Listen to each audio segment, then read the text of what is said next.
L'eau est une chose extrêmement importante. C'est un sujet sur lequel j'ai commencé à me focaliser il y a 7-8 ans. Et le problème de l'origine de l'eau sur Terre est un grand problème qui a fait couler beaucoup d'encre, qui en fait encore couler beaucoup. Et vous allez voir que, puisque c'est un des composants essentiels de la Terre et de la vie et de la dynamique de notre planète, c'est quelque chose à laquelle il faut réfléchir sérieusement. Alors je ne vais pas vous parler des propriétés de l'eau ou de ce que deviennent les phases, des phases minérales lorsqu'il y a de l'eau. Je vais simplement essayer de savoir d'où vient ce produit, cet élément, hein, c'est quasiment un élément. Alors l'élément qui est intéressant, bien sûr, c'est l'hydrogène, qui est un élément aujourd'hui relativement rare, vous le savez, puisque même si c'était le plus abondant au début du système solaire, l'hydrogène a été chassé, et maintenant l'hydrogène qui nous reste est essentiellement sous forme d'eau. Alors ce n'est pas tellement abusif de parler de l'eau en tant qu'élément. Alors on reconnaît très rapidement les planètes, ici, en fonction de certaines caractéristiques, et on peut dire que l'eau n'est pas une chose ordinaire. Alors on la voit parfaitement sur la Terre, là vous avez reconnu la Terre, j'espère. On voit que sur Mars, qui doit être ici, on a des traces de ce qui a pu être de l'eau, mais ici sur Mercure, sur la Lune ou sur Vénus, la présence d'eau n'est pas une chose évidente. Donc avoir de l'eau n'est pas une propriété intrinsèque d'une planète. Et comme je vais vous le montrer, l'eau n'est pas une chose qui a été perdue par les planètes qui n'en ont pas. L'eau est une propriété que ces planètes n'ont jamais eue. Et ceci est partagé avec l'ensemble des éléments volatiles. Alors l'eau, on en fait des choses remarquables avec. Alors on en fait la vie. Alors vous connaissez, si vous avez fait vos gammes en océanographie, vous savez qu'il y a dans l'eau un certain nombre d'éléments qui permettent à la vie de fonctionner. Ces éléments sont le carbone, l'azote, le phosphore. Ça, c'est les rapports de Redfield avec lesquels vous êtes familiers. Et on voit que l'eau nous permet d'amener à la mer un certain nombre d'éléments extrêmement importants. Alors ici, vous voyez la corrélation entre deux nutriments, le nitrate et le phosphate. Hein? Alors le phosphate est un élément absolument capital, et je vais revenir sur cet aspect-là. On voit que les eaux profondes, alors ça ce sont des eaux prises à 3,5 km de profondeur, ça c'est de l'eau qui est prise en surface. Hein. On voit que l'eau superficielle est appauvrie en éléments nutritifs, les nitrates et les phosphates.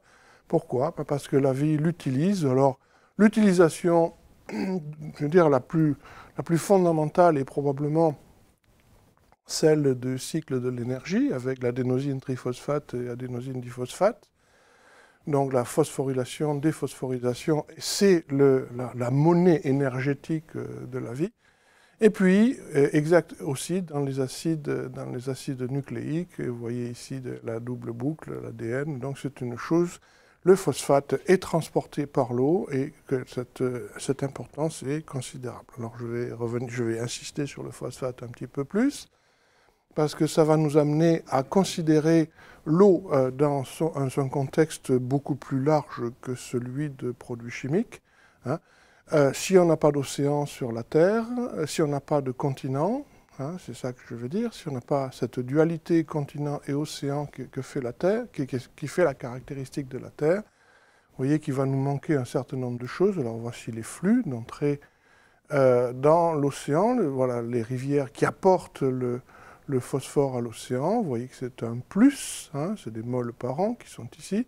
Et vous voyez que les systèmes de rides ou d'altération n'apportent pas du phosphore. Donc, en fait, ils enlèvent du phosphore à l'océan. Donc, si on veut faire fonctionner la vie, il nous faut apporter du phosphore à l'océan.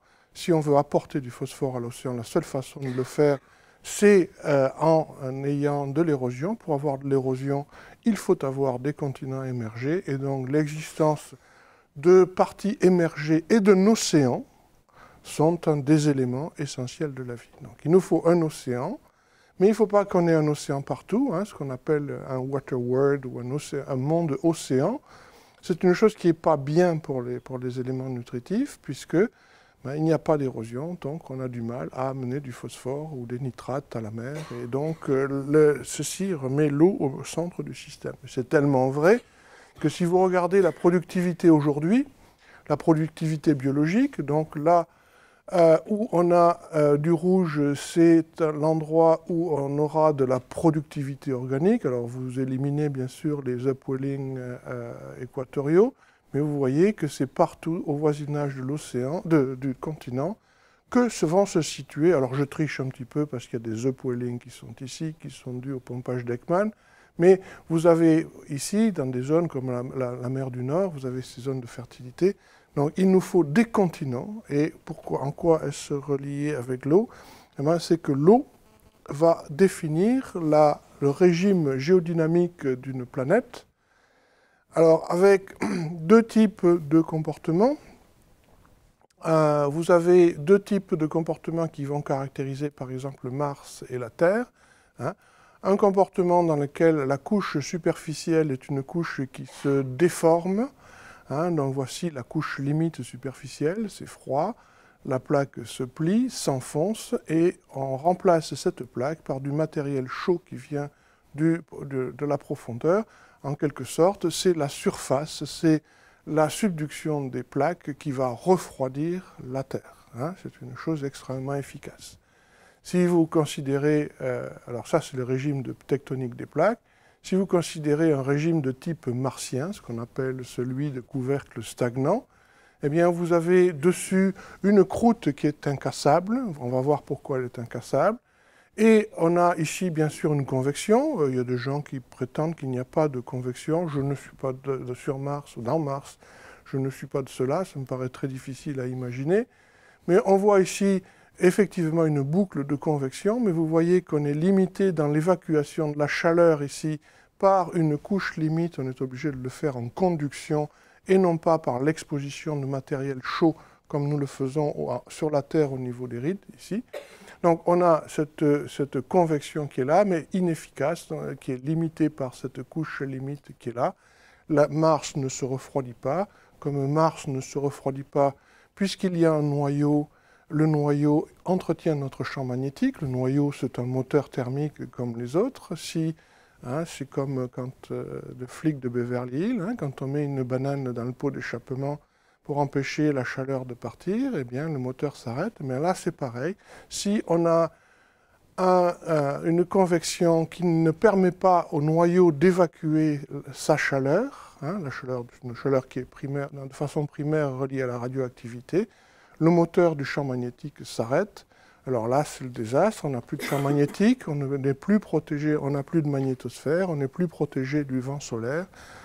L'atmosphère est érodée par le vent solaire, les radiations atteignent la surface et la vie est tuée par des radiations létales. Donc vous voyez que la présence du régime ici définit de façon très forte, l'avenir d'une planète. Et lorsque on essaye de comprendre en quoi l'eau définit ce régime géodynamique, c'est relativement simple. L'eau fait deux choses. L'eau réduit la viscosité du manteau, elle le rend plus pâteux, plus facile à déformer. Alors ici, vous avez la vitesse de déformation en fonction de la contrainte pour deux olivines, une olivine sèche et une olivine humide. Vous voyez que en mettant de l'eau, vous réduisez la contrainte dont vous avez besoin pour aboutir à une vitesse de déformation constante. Donc je suis ici, si je mets de l'eau, pour avoir la même vitesse de déformation, j'ai besoin de moins de contraintes. Donc la viscosité du manteau est réduite. Et la deuxième, ça va réduire ce qu'on appelle la tension de rupture, c'est-à-dire que on a besoin d'exercer moins de force sur le matériel si ce matériel contient de l'eau. Alors ça, c'est extrêmement important puisque ça permet de plier, de casser des plaques. On va avoir une tectonique des plaques parce que l'eau nous permet de casser des plaques au lieu de leur donner une force considérable. Alors vous voyez, ça c'est des modèles de Paul Taclay qui ont une bonne dizaine d'années, Mais lorsque l'on passe d'un manteau sec avec un couvercle stagnant, une lithosphère stagnante, à un manteau qui contient de l'eau avec la tectonique des plaques, vous voyez la différence de forme, voici la viscosité, vous voyez ce litage et cette croûte qui est au-dessus, alors que lorsqu'on est dans une planète humide, on a effectivement des plaques, des subductions, des plumes, tout un tas de choses comme ça. Donc, qu'est-ce qui fait une planète? C'est l'eau. Hein. L'eau fait la tectonique des plaques, la tectonique des plaques fait la vie, et le cycle est bouclé. Et c'est pour ça que trouver une planète sur laquelle il y aurait de la vie n'est pas une chose qui est évidente. Alors, d'où vient l'eau? Ben, ça paraît, elle y a toujours été, donc c'est ce qu'ont pensé les géologues depuis les années 40. Hein. D'où vient l'eau? Alors, si la réponse, on a l'impression que c'est assez évident, l'eau y est toujours été, c'est un paradigme, comme on dit aujourd'hui, hein, c'est-à-dire une idée très largement acceptée. Et c'est vrai, hein, c'est comme je vois le soleil qui tourne autour de la Terre tous les jours, ben, je vois l'eau qui sort du manteau, donc c'est vrai. Alors, voici un volcanisme avec un panache d'eau, c'est une éruption plinienne, voilà. Et puis, je peux aller regarder de l'eau dans des bulles, alors dans des inclusions vitreuses, ça c'est un cristal d'olivine avec une inclusion magmatique et une bulle d'eau, donc j'ai l'impression que je vois l'eau qui sort du manteau, donc c'est ce qu'on lit dans les cours, alors probablement plus maintenant, mais jusqu'à il y a 7 ou 8 ans, dans un livre qu'on donnait à l'agrégation, typiquement, on racontait que l'océan et l'atmosphère sont faits par le dégazage du manteau. Donc ça fait partie des choses qui sont acceptées, et par les géologues. Hein. Et en fait, l'eau revient également au manteau. On voit que dans les zones de subduction, on enfonce une lithosphère dont la partie supérieure a interagi avec l'océan. Donc on est capable de remettre de l'eau dans le manteau, la plupart est enlevée par le volcanisme des zones de subduction, mais on réenfile cette eau qu'on a sortie et on fait une espèce de boucle. Et on va voir que les choses sont beaucoup plus compliquées que ça. Alors comment on peut l'y amener? On a des phases un petit peu bizarres, hein, vous voyez, LSIO3OH, c'est une phase qui peut aller dans le manteau, bon, c'est important. Alors, on va voir que les choses sont beaucoup plus compliquées que ça, parce qu'en fait, l'eau n'est qu'un élément volatile parmi d'autres. Et pour vous donner cette idée d'une échelle de volatilité, je vous présente une figure que j'ai empruntée à Connell Alexander, qui est ici. Il a reporté ici l'abondance des éléments dans divers types de chondrites, vous savez, ces météorites extrêmement primitives du système solaire, en fonction de la température de condensation. On va revenir sur ce concept de température de condensation, mais c'est assez intuitif, c'est à quelle température un élément dans une vapeur d'un type qui pourrait ressembler à celui à la nébuleuse primitive, la nébuleuse solaire, à quelle température l'élément condense-t-il?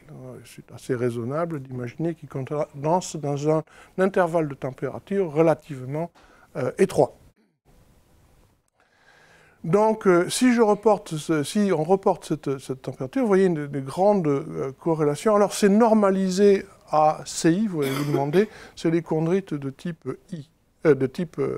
Alors, c'est I pour Ivuna. Ivuna est une chondrite. Vous avez tous entendu parler plus ou moins de la météorite d'Orgueil. Ivuna, c'est Orgueil, mais on n'allait quand même pas donner le type à une météorite française, donc on a pris Ivuna ici.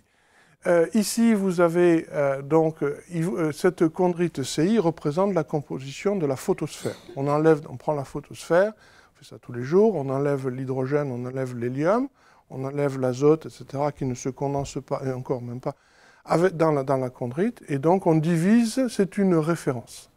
Donc ça, si vous voulez, c'est la concentration par rapport à la concentration du Soleil. Hydrogène et hélium mis à part. Et on voit cette magnifique corrélation. On voit donc qu'il y a des éléments qui sont... Il nous manque plus de 80%, ou même plus que ça, si on est à 1, ici il nous manque 80%. On va dire on a un excès ici. On a un excès pourquoi? Mais parce qu'on a enlevé les volatiles, donc la matière elle-même, donc les éléments réfractaires ont été enrichis. Hein, par exemple, si j'ai enlevé 50% de volatile, eh bien, il faudra que j'aurai un excès de 50% de magnésium qui est réfractaire parce que le magnésium n'a pas bougé. Hein, donc c'est simplement un effet de bilan de masse. Ce que vous voyez, c'est une échelle de volatilité extrêmement claire dans le matériau terrestre. Et l'eau, l'hydrogène si vous voulez, mais c'est plus pratique de parler de l'eau, fait partie de cette famille avec une température de condensation que vous connaissez, hein, qui est de l'ordre de 300 K à peu près. On va mettre l'eau ici. L'eau fera partie de cette tendance-là. Donc on va trouver l'oxygène qu'il y a avec l'eau ne compte pas, la quasi-totalité de l'oxygène dans le silicate. Alors je peux embarquer un petit peu d'oxygène pour parler d'eau et non pas d'hydrogène, ce qui est confus. Alors pourquoi ceci? Eh bien parce que lorsque l'on considère un gaz nébulaire, hein, alors on va considérer qu'on a une nébuleuse solaire qui est formée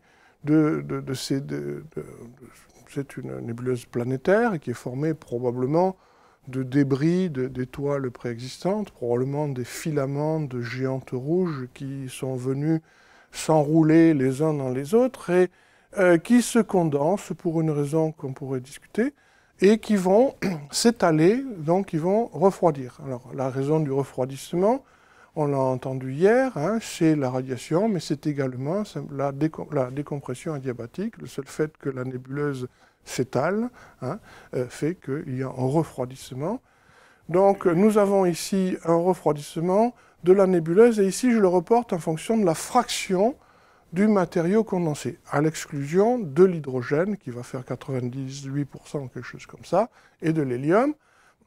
Et je vais le reporter en fonction de donc, lorsqu'on arrive ici, tout est condensé, et ici, c'est le début de la condensation. Donc lorsqu'on baisse la température, on commence à condenser des éléments extrêmement réfractaires. Alors, on va prendre le titane, caractéristique, hein, peut-être l'aluminium, des choses comme ça. Et donc, on a une première vague de minéraux qui apparaissent. Les plus importants pour nous sont le plagioclase et le clinopyroxène. Mais il y a d'autres phases bizarres, l'ibonite ou des cochonneries comme ça. Et puis, on arrive à un point où il ne se passe... Alors, regardez, sur un intervalle de température extrêmement étroit, qui est de 1380 degrés, en gros 1280 degrés, sur une centaine de degrés, on a plus de 50% du matériel qui se condense, qui passe de la phase vapeur à la phase gazeuse, à la phase solide, pardon. Et cette condensation est extrêmement brutale. C'est la condensation de quoi? C'est la condensation des silicates et du métal. C'est-à-dire qu'on fait le manteau et le noyau sur un intervalle de 100 degrés. La condensation n'est pas, ou l'accrétion n'est pas un processus continu. C'est un processus qui intervient en espèce de bouffée, et puis on s'arrête. Hein? Alors là, vous voyez, vous avez des premières... Mais là, c'est particulièrement spectaculaire. Et puis là, on s'arrête, il ne se passe quasiment plus rien. Donc il faut attendre que la température baisse. On a les premiers éléments chalcophiles. Chalcophile, ça veut dire qui aime le soufre, même si chalco, ça veut dire cuivre. Chalcophile, c'est utilisé pour les éléments qui décrivent un amour pour le soufre, et les éléments alcalins.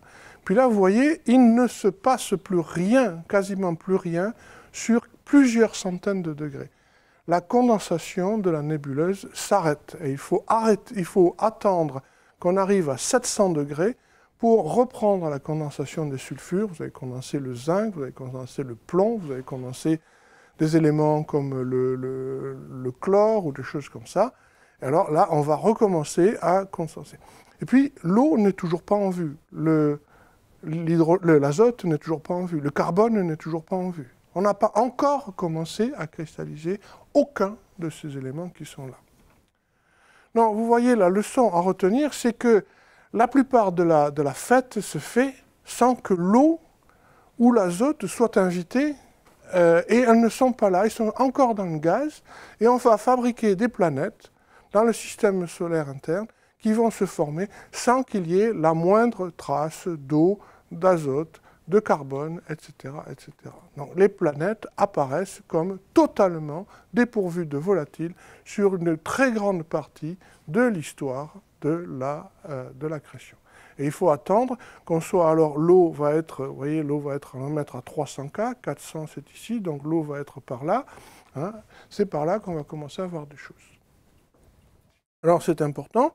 Ce qui est important, c'est de voir qu'on a ces espèces de lacunes de condensation. Alors vous voyez, si je reporte la température de condensation avec les éléments, vous allez voir les éléments réfractaires qui sont là.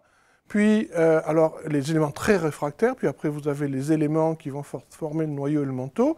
Ici, ça se calme beaucoup. Puis, vous avez les alcalins et les éléments chalcophiles de haute température. De nouveau, on s'arrête.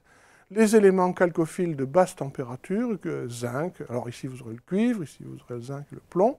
Et puis, plus rien pendant 200 degrés. Et enfin, on va voir apparaître le soufre, l'oxygène, le soufre, l'eau, enfin l'hydrogène plus exactement, et ces éléments-là. Donc c'est une séquence extrêmement forte. Alors on peut démontrer que toutes les planètes du système solaire interne sont appauvries en éléments volatiles, qu'elles sont toutes nées dans un environnement qui est furieusement appauvri en éléments volatiles. Et ce n'est pas que ces volatiles, on va revenir là-dessus, ont été enlevés, c'est qu'ils n'ont jamais été là. Donc, pour savoir, par exemple, le potassium est un élément volatile. Sa température de condensation est de 1000 degrés. Donc, pour savoir combien j'ai perdu de potassium, pardon, combien il me manque de potassium, puisque je dis que je n'avais rien perdu, pour savoir combien il me manque de potassium, je vais comparer le potassium du Soleil, alors je veux dire que c'est ça, le potassium du Soleil, à un élément qui est extrêmement réfractaire, qui est l'uranium, et un élément qui a une vertu extraordinaire, qui est que le rapport potassium sur uranium, à cause des processus magmatiques, est identique quasiment dans toutes les roches que l'on peut observer sur Terre. Donc ce rapport potassium sur uranium sur Terre fait en gros 10 000. Donc vous voyez que si je vais calculer le déficit en potassium en prenant le potassium que j'ai sur le Soleil, moins le potassium que j'ai sur la Terre. Mais le potassium que j'ai sur la Terre, je peux le remplacer par ce produit. Vous voyez, le U qui est ici et le U qui est au dominateur se simplifient. Je peux avoir ce rapport. Et puis, je vais avoir, ça c'est le potassium que j'ai sur la Terre, et ça c'est le déficit par rapport à une composition de type solaire. Combien de potassium me manque-t-il? L'argument est que si je peux déterminer qu'il me manque beaucoup d'un élément qui condense à 1000 degrés, je pourrais me poser des questions sur un élément qui condense à 300 degrés, comme l'hydrogène. Alors, si je fais ça sur un certain nombre d'éléments, j'ai deux éléments volatiles qui sont remarquables, qui sont le potassium et le plomb. Vous voyez, ici, on a une température, alors je l'ai mis en degrés C, cette fois-ci 725, 270 pour le plomb, et puis l'uranium qui condense à haute température. Alors, combien me manque-t-il, en utilisant cette méthode que je vous ai montrée, d'uranium par définition 0, dans le Soleil 0 par définition, la Terre, Mars, la Lune.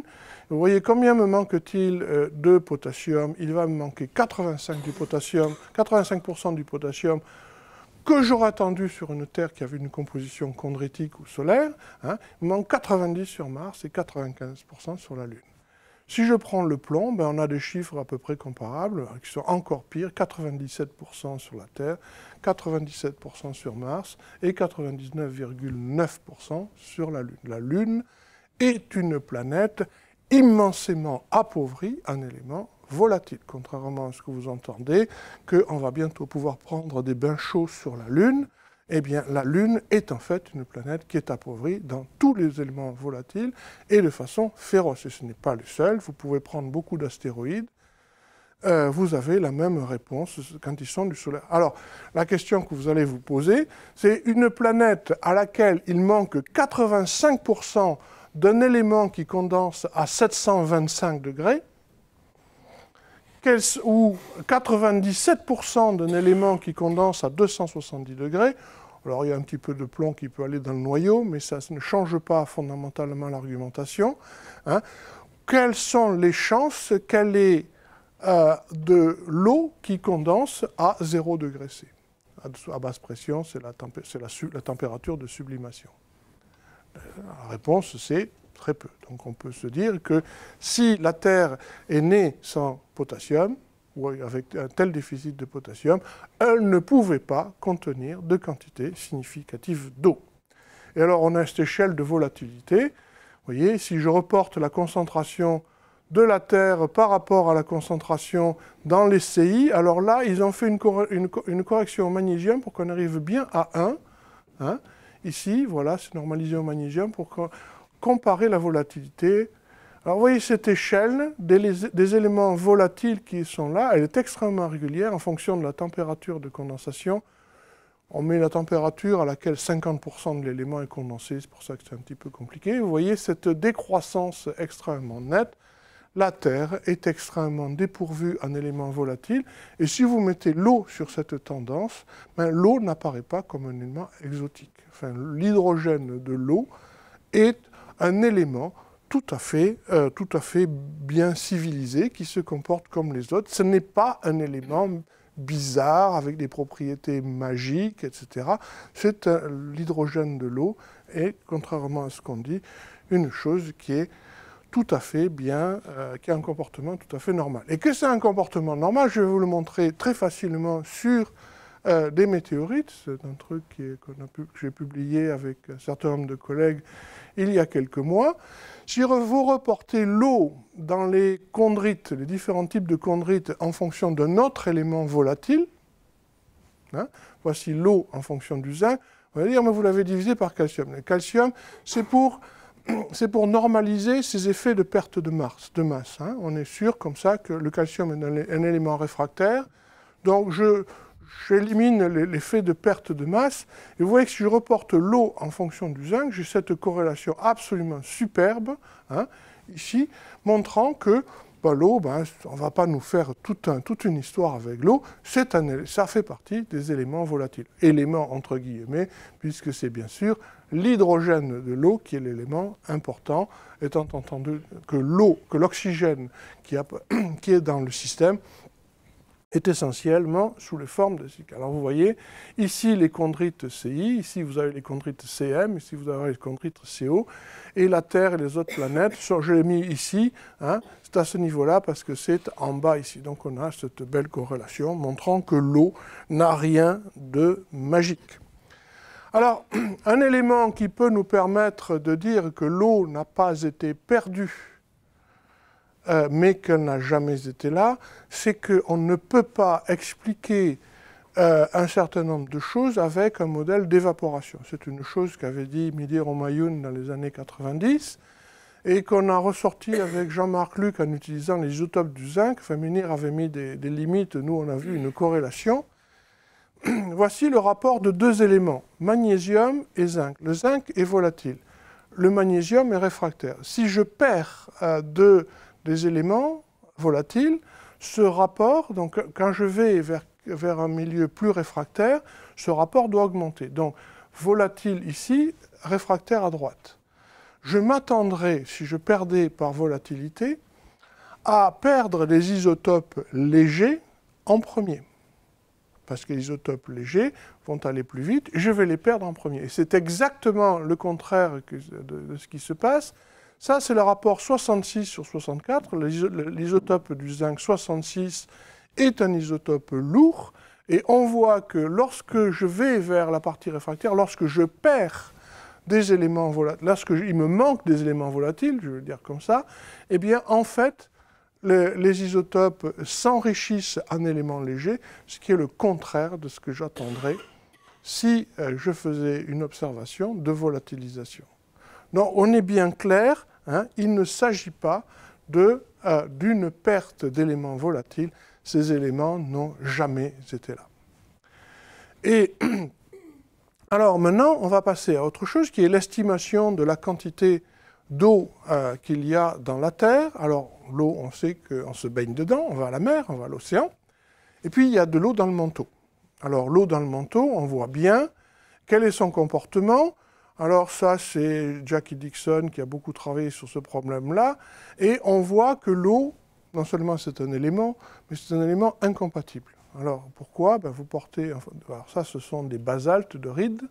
Et voici le potassium, voici l'eau. Vous voyez cette corrélation superbe entre un élément incompatible qui est le potassium et l'eau. Vous voyez cette corrélation qui est quasiment linéaire dans beaucoup d'endroits. Donc l'eau est un élément incompatible. Incompatible à quel niveau? Eh bien, on va utiliser un argument que Peter Michael de l'Université d'Oklahoma a développé dans les années 90, qui est extrêmement intéressant, ce qui est que si je compare deux éléments, le rapport de deux éléments de compatibilité différente, lorsque la fusion, le taux de fusion augmente, hein, le rapport entre l'élément incompatible et l'élément compatible va diminuer lorsque la fusion augmente. C'est-à-dire que dans la première goutte de liquide, je vais accumuler tout l'élément incompatible et peu de l'élément incompatible, donc le rapport va être élevé. Et lorsque le liquide plus de liquide va se former, puisque tout l'élément incompatible a été sorti du solide, ce rapport incompatible sur compatible va diminuer. Donc voilà, si je fais A sur B, A plus compatible que B, ici B plus compatible que A. Et il a comparé l'eau, et c'est vraiment une grande découverte, hein, avec deux éléments. Alors ça, c'est pour le degré de fusion. Hein, ça, c'est le degré de fusion. Vous ne compliquez pas la vie. Lantane sur samarium. Et qu'est-ce qu'il voit? Il compare à trois éléments de la famille des terres rares qui sont proches, le lantane, le cérium et le néodyme. Il voit qu'on a cette descendance ici, ici que cela monte, et ici que c'est stable. Donc il en conclut que la compatibilité de l'eau et du cérium sont équivalentes. Donc si on comprend le cérium, on comprend l'eau. Si on sait le rapport eau sur cérium dans les basaltes, dans le manteau, eh bien, on peut avoir une bonne idée de ce qu'il y a dans le manteau, de l'eau qu'il y a dans le manteau. Alors en faisant ce calcul-là, on tombe sur quelque chose qui est assez familier, qui ressemble à ce qu'on voit si je regarde la quantité d'eau qu'il y a dans les morbes, c'est à peu près 1000 ppm ou 0,1%. Si j'utilise l'argument du cérium, j'ai à peu près le même résultat. Et le résultat est le suivant, c'est que la quantité d'eau qu'il y a dans la Terre, c'est en gros la quantité d'eau visible, parce qu'on ne sait pas ce qui se passe dans le manteau inférieur, on reviendra là-dessus. Hein, c'est un océan dehors, un océan dedans, à peu près l'équivalent. Hein. Donc voilà, dans le manteau visible, hein, on a quelque chose comme 500, 600 ppm. 500 ppm, c'est à peu près la quantité d'eau que l'on a. Ce qui est relativement beaucoup. Hein. Alors si on conclut, vous voyez que l'eau n'est quand même pas un élément très abondant dans la Terre. Si vous comparez une tonne de Jupiter, du Soleil ou de Saturne, vous avez 200 kg d'eau par tonne. Si vous prenez la Terre, elle n'a que 500 grammes d'eau. Hein, donc l'eau est très appauvrie dans notre planète. La deuxième conclusion, c'est que la Terre est née sèche, hein, et donc probablement à l'endroit où il fait chaud, à l'intérieur du Soleil, du système solaire, on va revenir là-dessus. Et la Terre s'est formée avant que condensent l'eau et les éléments volatiles principaux. Donc la conclusion, c'est que s'il y a de l'eau aujourd'hui, cette eau a été apportée plus tard. Puisqu'elle n'y était pas au départ, c'est que quelqu'un est venu nous l'amener. Et ça, c'est une chose qui est là. Alors d'où ça peut venir, hein? On peut se poser la question, et la réponse est clairement ici.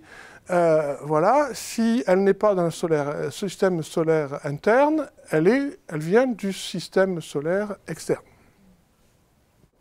Voilà. Donc, alors, on va revenir très rapidement, puisqu'on a entendu hier expliquer de façon excellente hein, la notion de ligne de neige, hein, mais peut-être je vais rajouter ce trait qui est relativement simple pour que vous compreniez ce que c'est que la ligne de neige dans le système solaire. L'énergie qui est irradiée par le Soleil, hein, qui est ici, si vous faites l'intégrale sur 4 pistes et radians, comme on dit, hein, elle est constante. Donc la quantité d'énergie qui est ici ou qui est là, c'est la même. Mais là, par unité de surface, elle va varier en 1 sur R2, puisque la sphère va avoir un volume qui est proportionnel à R2. Donc voilà, il fait froid ici et il fait chaud ici, il y a beaucoup moins d'énergie. Et donc la tête que ça a, c'est ceci. Alors de la neige qui est ici et à l'intérieur, s'il y a une forme d'eau, l'eau est sous forme vapeur, il n'y a pas de choses comme ça. Et ce que je vous ai expliqué jusqu'à présent, c'est que lorsque la température dans le système solaire baisse, parce que le système solaire, la matière va vers le système interne, et puis parce que le système solaire s'étale, eh bien vous avez ces fractionnements, vous voyez, vous vous rappelez ces fractionnements, ces fractions condensées qui sont discontinues comme ceci, et puis quelque part, on a la photoévaporation du disque qui commence, et la photoévaporation enlève le gaz avant que l'eau soit prête à entrer dans la fête, avant que le soufre soit prêt à entrer dans la fête. Et donc toutes les planètes du système solaire interne sont appauvries en H2O, sont appauvries en sulfure, sont appauvries en carbone, en tous ces éléments-là. Hein, beaucoup de gens aimeraient mettre du soufre dans Mars, ou même à l'intérieur de la Terre, mais je pense que ça tient plus de la légende urbaine. Voilà, et donc ça a été expliqué, ça, dans les phases de théorie, vous avez, voilà, je vais revenir là-dessus. Ça se fait extrêmement rapidement, c'est presque la même image que ce que Sébastien nous a montré hier. On voit la proportion des étoiles Théorie qui ont encore un disque à un âge déterminé. C'est une compilation peut-être un peu plus récente que ce qu'il a montré. On voit qu'après 3 ou 4 millions d'années, la fête est finie, il n'y a plus de gaz, hein, voilà. Et donc, ça doit se faire extrêmement vite. Alors, une des hypothèses qui a été émise, c'est que l'eau venait des comètes.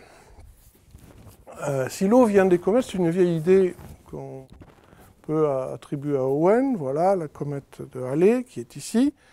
Et cette eau,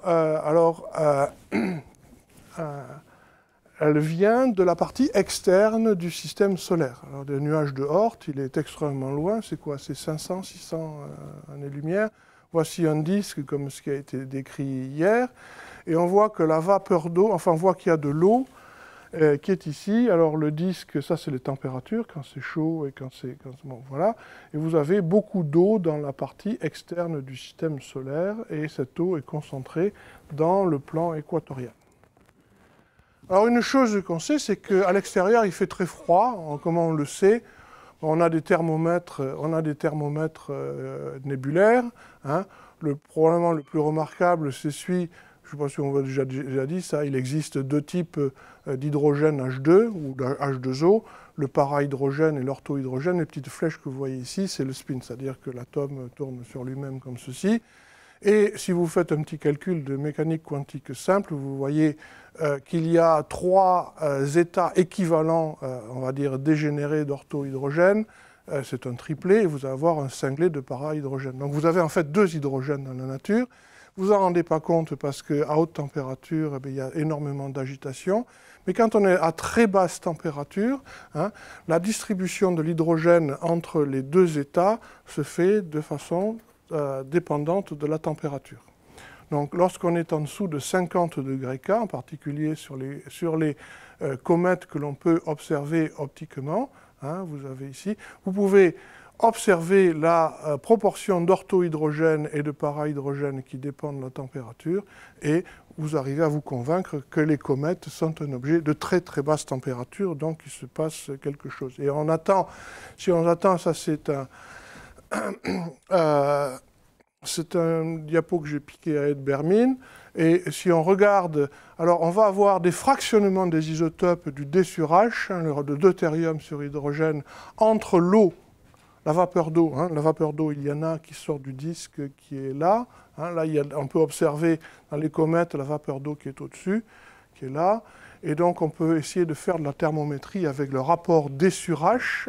Et en fonction de la distance au Soleil, voilà, 5 AU, 10 AU, 15 AU, voici Jupiter, Saturne, Uranus, Neptune. Hein. Je précise ça parce que l'argument des comètes a été lourdement employé et à tort. Hein. Vous voyez que le fractionnement entre l'eau, du deutérium entre l'eau et l'hydrogène de la nébuleuse varie considérablement dans la zone des 30 à 50 degrés. Et donc, si on observe des variations d sur h dans le système solaire, cela veut dire que on a impliqué du matériel qui a été formé extrêmement loin. Et on nous a dit, alors voici le rapport d sur h dans le système solaire, voici le rapport protosolaire ou le rapport de la matière interstellaire, voilà, qui est là. Donc on a un rapport d sur h qui est très bas, c'est ce qu'on attend du fractionnement qu'on a vu ici. On a un rapport d sur h qui est très bas, et on a un rapport qui va varier en fonction de la Terre. Alors pendant des années, on nous a dit l'eau de la Terre ne peut pas venir des comètes parce que le d sur h des comètes est beaucoup plus élevé que celui de la Terre. Vous voyez, c'est un facteur 2 quasiment. Donc, ce n'est pas possible de faire venir l'eau des comètes. Et puis, badaboum, il y a 2 ans, on a trouvé une de ces comètes qui viennent de la température de Jupiter, ou comme vous savez, Jupiter, il fait très chaud, c'est des stations un peu balnéaires, là, et donc il fait plus chaud, et le rapport, bien sûr, le rapport D sur H est différent, et il est pile poil sur le D sur H de l'océan terrestre.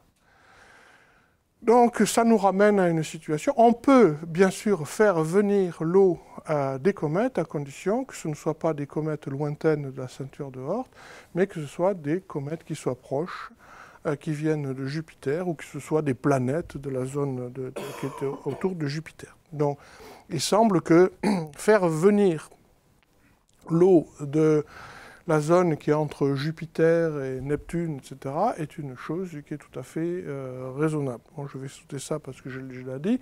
Donc on peut faire venir ces apports d'eau, probablement de matériel chondritique ou de planétésime ou même de planètes qui sont dans cette zone-là, c'est possible. Mais on peut aussi faire venir le carbone. Vous voyez, la corrélation entre le carbone et le zinc est excellente.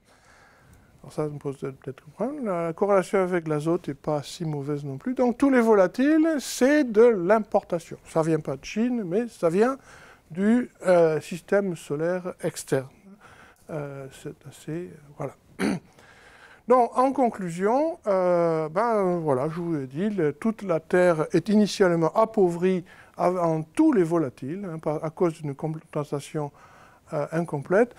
Le problème de l'eau n'est pas un problème de l'eau, c'est un problème de tous les volatiles, et il nous faut faire venir après. Alors on va trouver l'argumentation pour ce qu'on appelle le vernis tardif. Je vais vous montrer quelle est la logique du vernis tardif, qui nous permettent de dire que quelque temps après la formation de la Terre, du matériel a été apporté au système solaire externe. Alors la théorie du vernis tardif, qu'est-ce que c'est ? C'est un monsieur qui s'appelle Chu, qui a publié ça au moment des missions Apollo, qui a trouvé ça et qui a trouvé cet argument relativement simple pour dire que la Terre a reçu un bombardement tardif. Lorsque la Terre forme son noyau, un certain nombre d'éléments sont, on va dire, très sidérophiles, c'est-à-dire qu'ils aiment tellement le fer qu'ils vont entièrement dans le fer du noyau et il n'en reste plus dans le silicate. Donc je fais une ségrégation du noyau. Cette ségrégation du noyau est extrêmement violente. Pourquoi ? Parce qu'il y a une énergie gravitationnelle énorme qui est dégagée par la ségrégation du noyau. Le fer, c'est 8, le silicate, c'est 3 ou 4. Donc on remplace du matériel léger par du matériel lourd, donc on gagne énormément d'énergie gravitationnelle. Si le noyau aujourd'hui se formait d'un jour à l'autre, toute la planète serait fondue à 2000 degrés. D'accord ? Donc c'est considérable.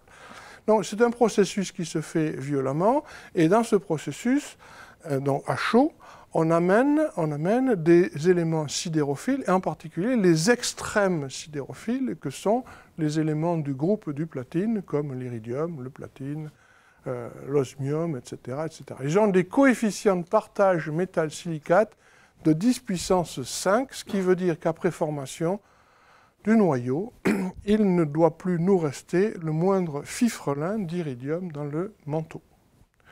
Et en fait, on en trouve. Alors, puisqu'on en trouve, ça veut dire qu'on l'a rajouté après la formation du noyau.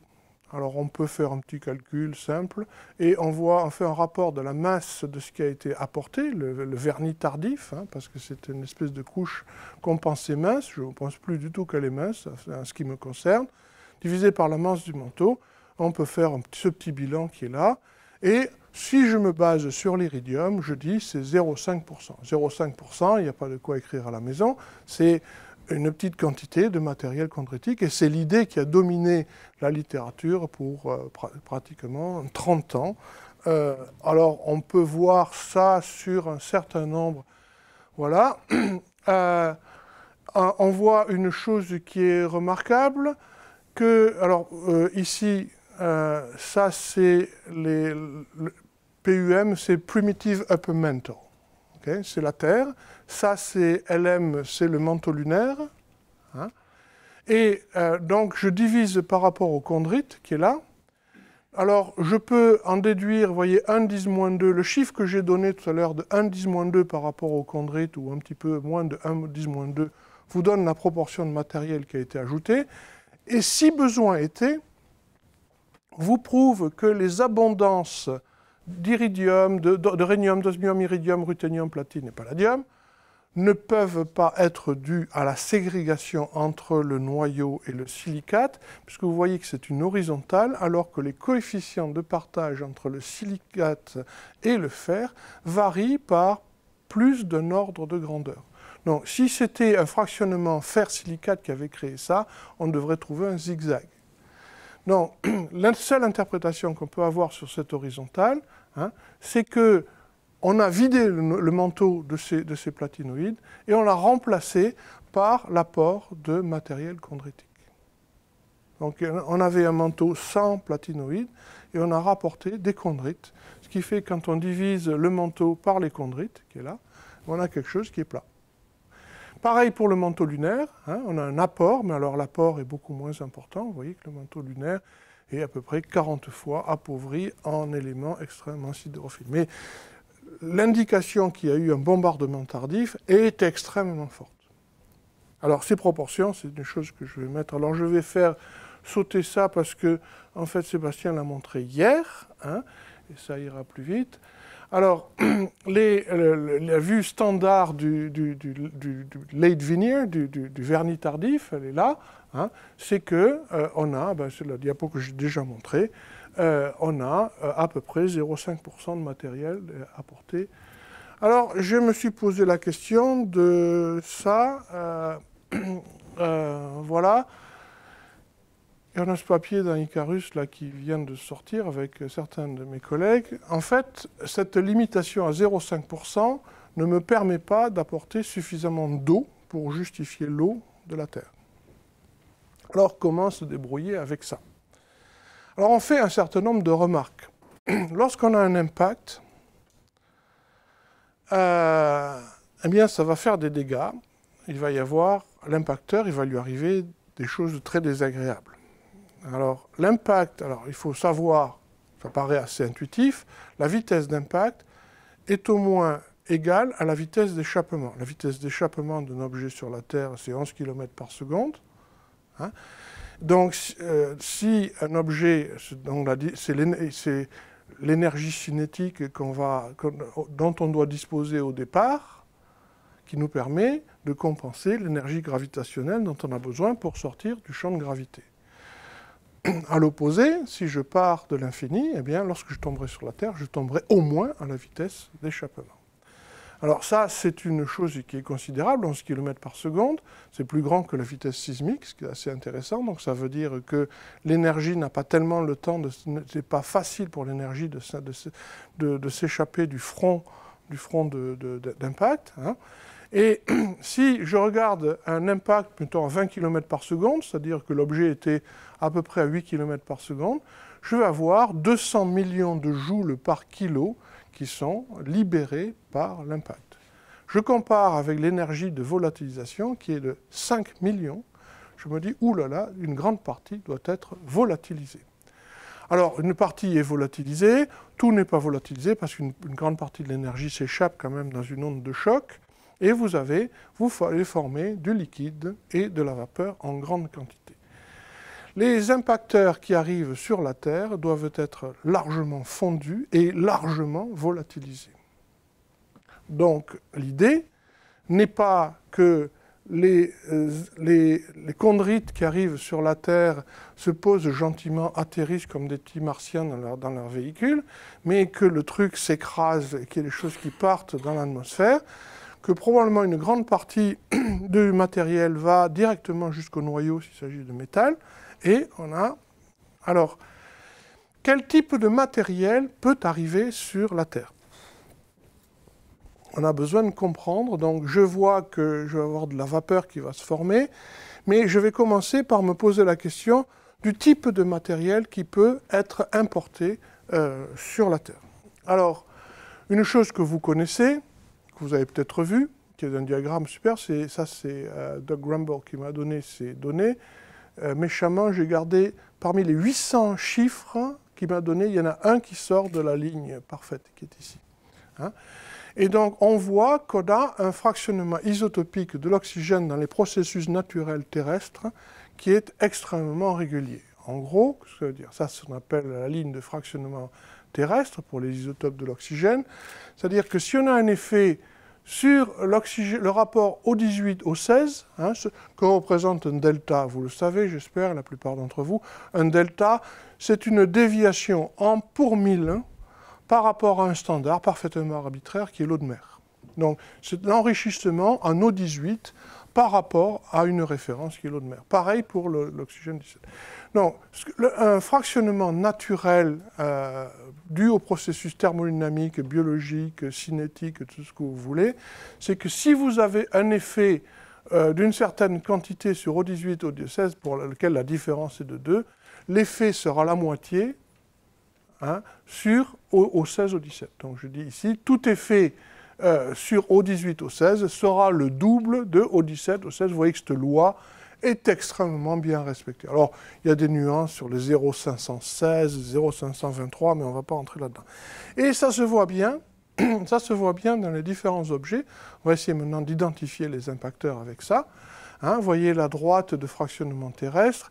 Et un des arguments pour l'impact géant, c'est que la Lune se situe exactement sur la droite de fractionnement terrestre. Vous voyez, dans les processus pétrologiques, sédimentologiques, biologiques, etc., gardent tout ce beau monde sur cette droite-là. Donc, lorsque j'ai une déviation par rapport à cette ligne, ça veut dire que j'ai du matériel d'origine planétaire totalement différente. Alors, je peux le montrer, je pensais mieux de le montrer ici. Vous voyez, ça c'est la droite de fractionnement terrestre. Voici les inclusions CAI, voici les différents types de chondrites qui sont en dehors. Donc, ces objets ne peuvent pas avoir reçu leur oxygène de la même source que la Terre. Ce n'est pas la même chose. Il n'y a pas une nébuleuse. Il y a des familles de matériaux nébulaires. Alors, on va trouver que Mars est ici, on va trouver que Vesta est par ici. Et donc, tous ces objets représentent des mélanges en différentes proportions. Un peu comme pour les composants du manteau dans la Terre, vous avez des composants nébulaires qui n'ont pas du tout la même origine. Ce qui me fait douter à un certain degré, des modèles classiques de dynamique nébulaire, de condensation, parce qu'il nous faut repartir à partir d'un matériel dont l'origine est extrêmement différente. On va voir qu'il y en a plusieurs. Alors, le Soleil, lui, va se situer par là, hein, il va se situer tout à fait en dessous, là, sur cette droite-là.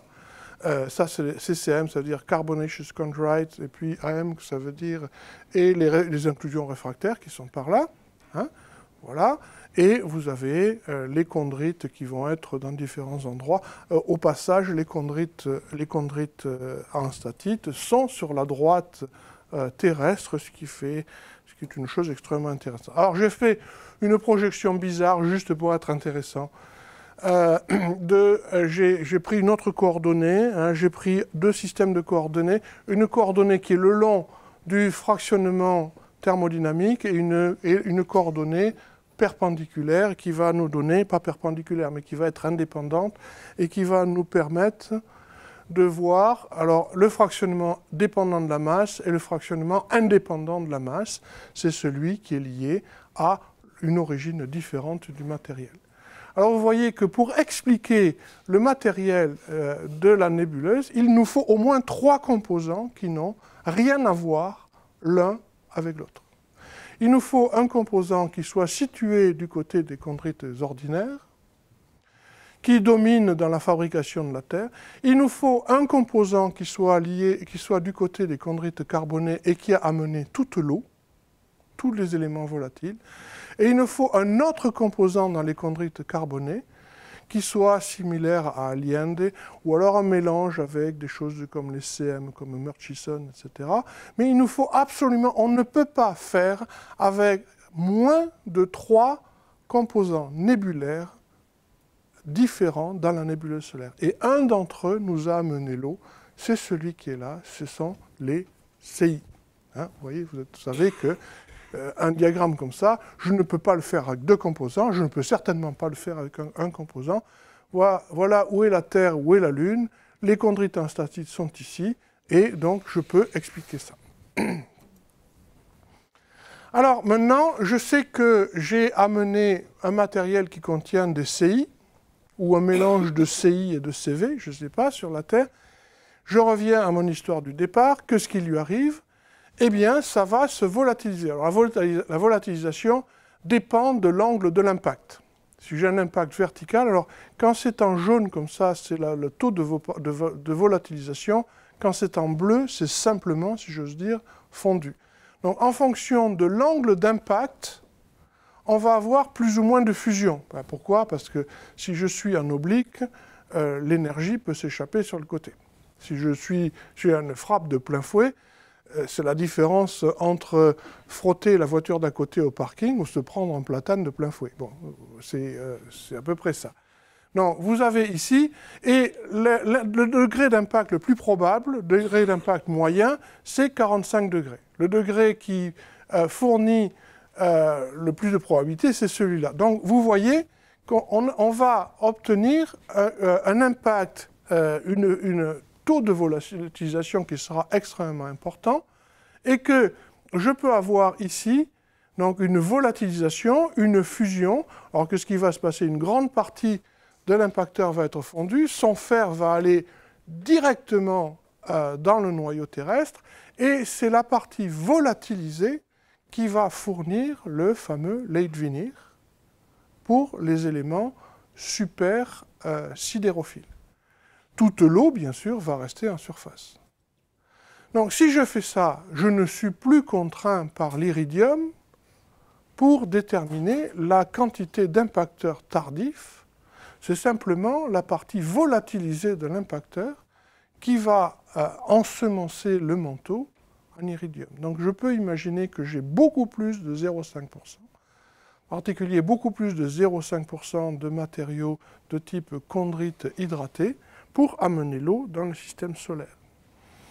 Je vais sauter. Alors, on a fait ce papier en particulier avec Bernard Marty, et la conclusion à laquelle on arrive, c'est que si on n'est plus limité à ces 0,5%, en utilisant un bilan de masse tel que celui que j'ai mis ici, vous voyez la Terre, comment je peux la faire? Simplement, je vais prendre 90% de chondrites ordinaires, je vais prendre 10% de chondrites carbonés, je peux prendre quelques pourcents de CI et quelques pourcents de CV. Ça devient considérable. Ça, c'est le vernis tardif. Ça devient considérable. Donc, une histoire tardive qui nous amène beaucoup de matériel. Et donc, on peut imaginer qu'il y ait beaucoup plus d'eau, en fait, que les 500 ppm que nous avions supposé jusqu'à présent, à condition que cette eau soit dissimulée dans le manteau. Et ça, dans le manteau profond, et ça, c'est une chose dont on a... La quantité d'eau, quoi qu'on dise, c'est comme celle de carbone, n'est pas contrainte. Il y a eu beaucoup d'articles récemment sur le manteau inférieur. On ne sait pas la quantité d'eau. Alors, on peut amener de l'eau, on peut mettre de l'eau dans de la stichovite, on peut mettre l'eau dans ces oxydes d'aluminium hydratés, on peut mettre tout dans ces phases de haute pression. On sait mettre de l'eau. hein. Donc, une des possibilités, c'est qu'il y ait une grande quantité d'eau à l'intérieur du manteau. On peut même monter jusqu'à quasiment 1% d'eau pour la totalité de la Terre, hein, sans qu'on le voie à la surface. Et ça, c'est une chose dont on a commencé à se rendre compte, en particulier avec Bernard Marty, pour justifier de la composition de la Terre. Alors voilà, hein, les conclusions, c'est qu'il y a des nébuleuses, c'est des composants nébulaires multiples. Hein. Alors, ces composants nébulaires multiples, bien sûr, sont identifiés en plus, ce que je vous ai montré pour l'oxygène, je ne vais pas vous refaire l'histoire, mais avec tout un tas d'autres isotopes, en particulier ceux qui sont riches en neutrons, comme le titane 50, le calcium 50, le calcium, ça ne va pas y faire, le calcium 54, c'est le calcium 48. Et il nous manque le chrome 54, oui c'est ça, le chrome 54, le nickel 60. Ce modèle à 3 composants est devenu incontournable et donc l'idée d'une nébuleuse homogène ne tient plus debout. Alors il faut en plus, bien sûr, rajouter d'autres composants bizarres comme les CAI ou comme les grains présolaires. Donc la nébuleuse devient aussi compliquée que n'est la Terre. Alors la dernière question sur la Terre, c'est quand est-ce que ces volatiles ont été livrés? Ben, je vais commencer avec mon modèle parce que c'est le meilleur. Mais il n'est pas partagé par tout le monde. Il y a plein de gens qui ne comprennent rien. J'imagine que la Terre se forme à 4 567, 568, ça paraît bien établi maintenant, hein, que la phase théorie, en 3 millions d'années, nous photo-évaporise tout le gaz, et donc tout est formé là. L'impact lunaire géant, je continue à le mettre depuis 10 ans avec certains de mes collègues à 30 millions d'années parce qu'il faut faire tellement de contorsions si on le met plus tard qu'on préfère le garder là. Il est daté avec une radioactivité éteinte qu'on appelle l'hafnium-tungstène. Et nous faisons venir le vernis tardif vers 120, 130. En fait, j'aurais tendance à le pousser un peu vers la droite. Et probablement non pas avec des petits objets comme marqué là, mais avec des gros objets. Sur la Lune, fondamentalement, ce n'est pas très différent. Il y a un article en 2011 de Lars Borg qui prétend que la Lune s'est formée tard, mais la Lune peut s'être formée tôt et avoir été perturbée par les mêmes événements que la Terre. Alors voici quelles sont les plus vieilles roches de la Lune. Ben, ce sont les roches des Highlands, ce sont des anorthosites, ce sont des gabbros. Hein, quand vous êtes en train de roucouler avec votre copain, votre copine en regardant la Lune, et vous voyez qu'il y a des zones blanches, ce sont des montagnes lunaires qui sont faites d'anorthosites. Je me doute que ce n'est pas la question que vous vous posez en général. Mais vous voyez, espèce de croûte, cette espèce de Highlands qui est là, hein, qui est là. Alors, on a à peu près la même histoire sur les deux planètes. Alors, je reviens aux 30 millions d'années. Ça, c'est une isochrone. Vous avez vu des isochrones rubidium-strontium. Vous avez vu d'autres isochrones. Ça, c'est une isochrone de radioactivité éteinte. Elle n'est pas totalement différente des autres. Elle a une petite différence. Hein. Mais c'est un chronomètre qui a une demi-vie qui est extrêmement courte et qui nous permet de faire dans la finesse pour le fait que c'est une radioactivité éteinte sur les premiers âges du système solaire. Donc il y a ici un rapport de tungstène radiogénique et ici un rapport père-fils en gros. Et l'âge, la différence de temps entre deux objets, on ne peut pas dater, mais on peut déterminer la différence d'âge entre deux objets quand on les compare l'un avec l'autre. La différence d'âge entre les chondrites et la Terre est de 30 millions d'années. Voilà. Et donc la dernière équilibration pourquoi? On utilise le fait que le tungstène va dans le noyau et l'hafnium va dans le manteau. Et donc, la dernière équilibration du manteau et du noyau se passe vers 30 millions d'années. Je peux essayer de faire un modèle plus compliqué. C'est des gens qui me disent « Oui, un modèle à un stade, il faut faire… » Alors, j'ai fait ici ce qu'on appelle du Monte Carlo. J'ai passé 1 milliard de modèles ici. Hein. 1 milliard de modèles d'histoire différents, je fais une statistique, et voilà l'histoire. Alors ça, c'est la variation de la composition isotopique, ça c'est le temps, et vous voyez que l'essentiel de la variation isotopique dont j'ai besoin eh bien, se fait sur 30 millions d'années. Hein, à 30 millions d'années, circuler, il n'y a plus rien à voir. Hein, il ne se passe plus rien. Donc l'essentiel du fractionnement hafnium-tungstène. Alors on peut voir le plomb. Le plomb va nous donner une autre histoire. Le plomb, lui, c'est l'histoire du paradoxe du plomb. Alors voici deux rapports isotopiques du plomb. Ce qu'il faut retenir, c'est que si la Terre avait été un système fermé, c'est-à-dire qu'il n'y ait pas eu de fractionnement uranium-plomb depuis sa formation, le manteau et la croûte devraient se situer sur la courbe du système fermé. Et en fait, vous voyez qu'ils sont à droite. Donc il nous manque, par simple effet de bilan, voici la courbe du système fermé, il nous manque par simple effet de bilan des points qui doivent être à gauche. Donc il y a eu un fractionnement de l'uranium et du plomb, et ce fractionnement, on peut le dater. Alors on peut le dater de différentes façons. Alors c'est très intéressant parce que l'uranium est un élément réfractaire, le plomb est un élément qui est volatile, il est aussi un peu sidérophile, hein, et on peut voir à quel âge s'est passé ce fractionnement. Alors on peut faire un certain nombre de choses, ça c'est ce que j'avais fait avec mes étudiants il y a un certain nombre d'années, et on peut faire une modélisation. On voit que pour satisfaire les valeurs que l'on observe aujourd'hui dans le manteau ou dans la croûte terrestre, il faut que quelque chose se soit passé sur les 200, en gros 200, 250 millions d'années. Donc il s'est passé quelque chose très tard. Hein.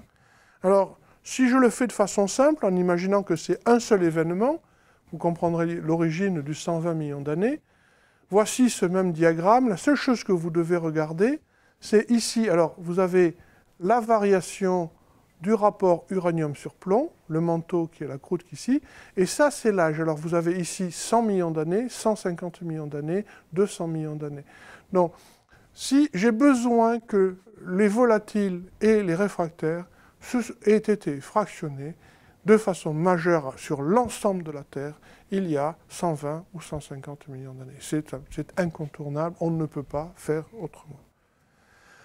Alors d'autres systèmes nous donnent la même chose, je pourrais sortir le rubidium-strontium, mais celui-là est particulièrement spectaculaire. De notre radioactivité éteinte, en fait là il y en a deux, c'est l'iode-xénon et ici c'est le plutonium-xénon. Et vous pouvez faire, comme pour le plomb, vous pouvez faire une concordia. Si vous reportez les rapports père-fils que vous pouvez déterminer à partir de ces chronomètres, vous voyez que, alors t égale 0, ça c'est l'âge des météorites qui sont là. Et si vous mettez la Terre, oh c'est curieux, vous tombez aussi sur 120 millions d'années. Donc on a un fractionnement entre le plutonium qui est un élément réfractaire et le xénon qui est un gaz rare volatile. On a un fractionnement entre l'iode et le xénon, deux éléments volatiles, encore une fois à 120 millions d'années. Vous pouvez le faire également pour le rubidium. Si vous avez tous ces chronomètres qui vous disent qu'il y a vraiment de l'action bien après la formation de la Lune, bien après la formation de la Terre. Voilà, donc c'est pour ça que je crois à cette chronologie. Hein. Vous avez tous ces chronomètres, j'aurais pu rajouter rubidium-strontium ici. Hein. Vous avez quelque chose qui se passe à ce niveau-là qui est extrêmement important. Alors je vais parler, là ça c'était la conclusion. Hein. Pour nous, la formation de la Terre est un processus précoce. La Lune se forme probablement en même temps. Je ne vais pas développer cet argument. C'est pas un problème qui est résolu actuellement. Hein. Il y a beaucoup de gens qui aiment faire la Lune à 70-80 millions d'années. Moi, je n'aime pas et j'ai des raisons. Hein. Voilà. Et je pense que la formation de la Lune et la dernière équilibration du noyau avec le manteau terrestre sont des événements qui sont les mêmes, qui sont probablement les mêmes. Qu'on a une livraison tardive de 5 à 10% de vernis tardif, voilà, et possiblement une grande quantité d'eau puisse être cachée à l'intérieur de la Terre. Question, qu'est-ce qui se passe sur la Lune? Est-ce qu'il y a des volatiles, puisqu'on a dit qu'il y en avait? Alors, la Lune, c'est pas la Polynésie. D'accord? Vous voyez que c'est quand même assez sec, hein, il n'y a pas grand-chose qui est là. Alors la Lune s'est formée, confère la discussion que nous avions hier devant le tableau blanc sur... La Lune s'est formée après un impact géant, un océan magmatique. Comme la Lune a un champ de gravité très faible, le plagioclase est un élément majeur de la cristallisation des roches lunaires. Et le plagioclase a une propriété fort sympathique, c'est qu'il flotte, hein, il est plus léger que le liquide qui lui a donné naissance. Donc lorsqu'on a un océan magmatique comme ceci, on a des cumulats d'olivine et de pyroxène ici, et on a une croûte plagioclasique. Alors ce sont des anorthosites, ce sont des gabbros, hein, qui sont là, qui vont former les highlands, les montagnes lunaires, et donc qui vont isoler l'océan magmatique d'un refroidissement trop rapide, qui va permettre à cet océan d'avoir une histoire assez prolongée. Alors, ça donne ce type de roche. Voici une troctolite. Hein. Je ne sais plus laquelle c'est, il y a peut-être un numéro. Mais voici tous les plagioclases et les olivines qui sont là. Voilà. Et on a ces espèces de cratons anorthositiques au-dessus d'un manteau qui est là, qui est un manteau de cumulats. Et voici des cratères d'impact qui sont le Late Heavy Bombardment dont a parlé hier Sébastien et qui s'est passé vers 3,8 milliards. Alors, est-ce qu'on a de l'eau qui doit être arrivée sur la Lune? En théorie, oui. Si on imagine que la Lune, c'est un objet avec une section de collision, section efficace, hein, on peut essayer de voir quelle est la quantité qui arrive sur la Lune et celle qui arrive sur la Terre. Alors, on voit que... Alors ça, c'est le facteur de focalisation. Il avait parlé du facteur de Safronos, c'est la focalisation gravitaire. Et puis, c'est proportionnel au carré du rayon de la Lune. Là, je me suis trompé. Ça devrait être la Terre, ici, effectivement. Et puis, il faut que je dilue cette eau dans la masse de la Lune et la masse de la Terre. Et je devrais avoir pas mal d'eau sur la Lune. Si je n'ai pas d'eau sur la Lune, cela veut dire que ce n'est pas une statistique d'impacteur, ça veut dire que c'est probablement un ou deux gros objets pleins d'eau qui ont amené l'eau sur la Terre et qui n'ont pas touché la Lune. Parce que si j'avais des millions de petits objets, je devrais avoir beaucoup plus d'eau sur la Lune que je n'en ai maintenant. Donc on s'en tire très bien. Morbidelli a essayé de me mettre ça dans les dents, mais on est obligé d'admettre que s'il y a un objet, c'est difficile de faire de la statistique extrêmement précise. Alors, voilà, la Lune est aussi extrêmement appauvrie dans tous les éléments. Alors là, c'est féroce, hein, regardez, j'ai fait le rapport zinc sur fer. Le fer est assez réfractaire, le zinc est ici. Et voici différents minéraux, ça c'est oxygène par cation, on n'a pas publié. Voici la Terre en rapport zinc sur fer d'à peu près 10-3.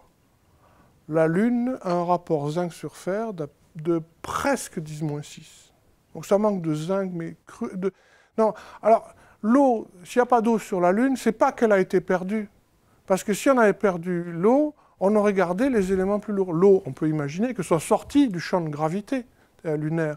La vitesse d'échappement est de 2 km par seconde. On peut perdre l'eau du champ de gravité de la Lune, ok. Mais essayez d'aller perdre le plomb qui a une masse de 200, alors là, vous n'y arrivez pas. Essayez même de perdre le zinc, vous n'y arrivez pas. Il est beaucoup trop lourd. Et on voit que le zinc, ici, alors si je prends tous les minéraux, c'est un rapport qui fractionne très peu. Ça, ce sont des sols hein, qui sont complètement contaminés par des chondrites, et ce sont également des roches des highlands qui sont totalement contaminées par les impacteurs. Mais lorsqu'on tombe sur les minéraux basaltiques, hein, ou si on tombe, voilà, on tombe sur des valeurs zinc sur fer qui sont plus basses, la Lune est épouvantablement appauvrie en zinc. Je ne vais pas vous faire l'argument ici, mais c'est pareil, ça c'est le diagramme isotopique, juste pour vous impressionner, hein, pour vous dire que le rapport uranium sur plomb est extrêmement élevé sur la Lune. Il est plus de 100 fois plus élevé, le plomb est volatile, l'uranium est très réfractaire, il est 100 fois plus élevé que sur la Terre. Alors voilà, alors on nous dit qu'il y a des roches qui contiennent de l'eau sur la Lune. Alors je les connais bien.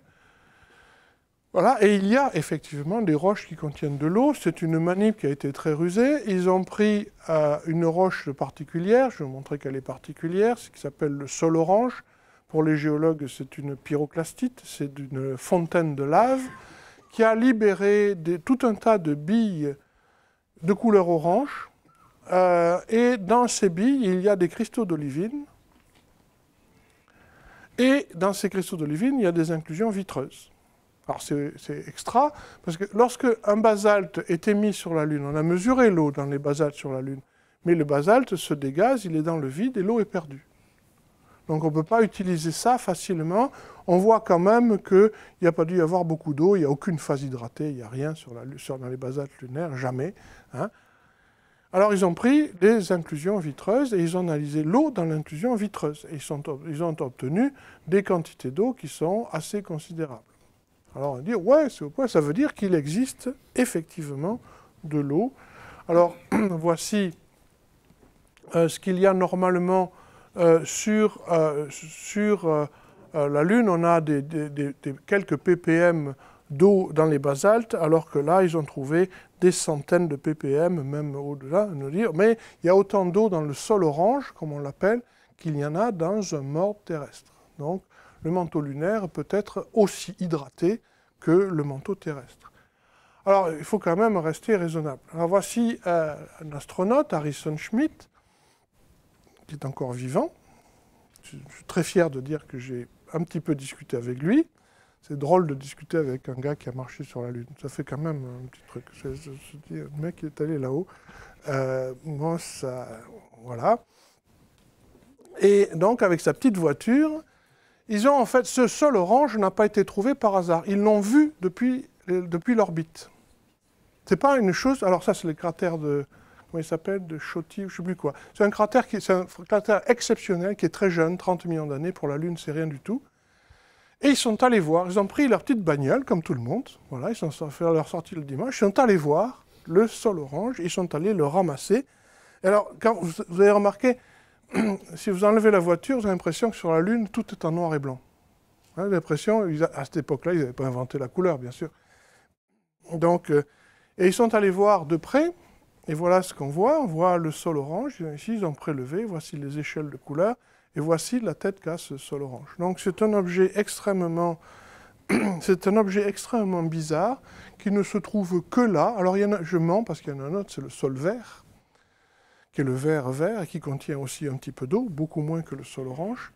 Mais ce sont probablement des vestiges d'impacteurs qui se sont enterrés localement à cet endroit-là, et qui, peut-être des chondrites ou des choses comme ça, et qui contenaient de l'eau. Comme ils contenaient de l'eau, lors du réchauffement de la planète, ça a refondu, ça fait des fontaines de lave, et on a fait toute une grande histoire sur la Lune. Mais le basalte ordinaire qu'on trouve en magasin n'a pas un poil d'eau sur la Lune.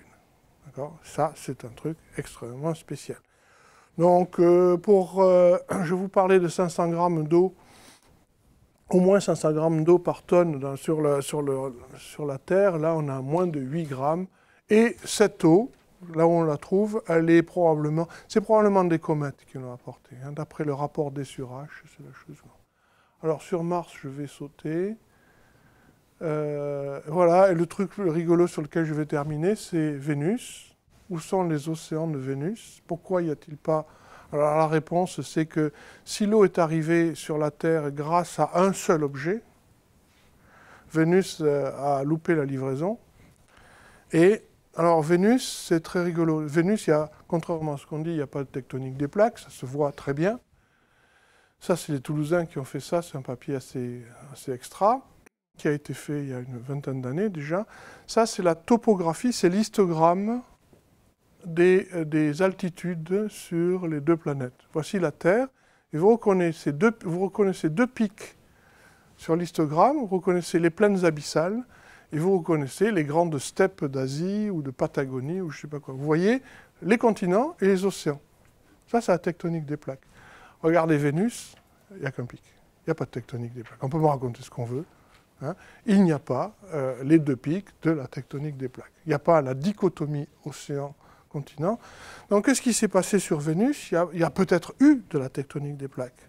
Alors, pourquoi il y a peut-être eu de la tectonique des plaques? C'est que je peux regarder l'âge de la surface de Vénus en utilisant dont on a discuté hier, c'est la datation par les impacteurs.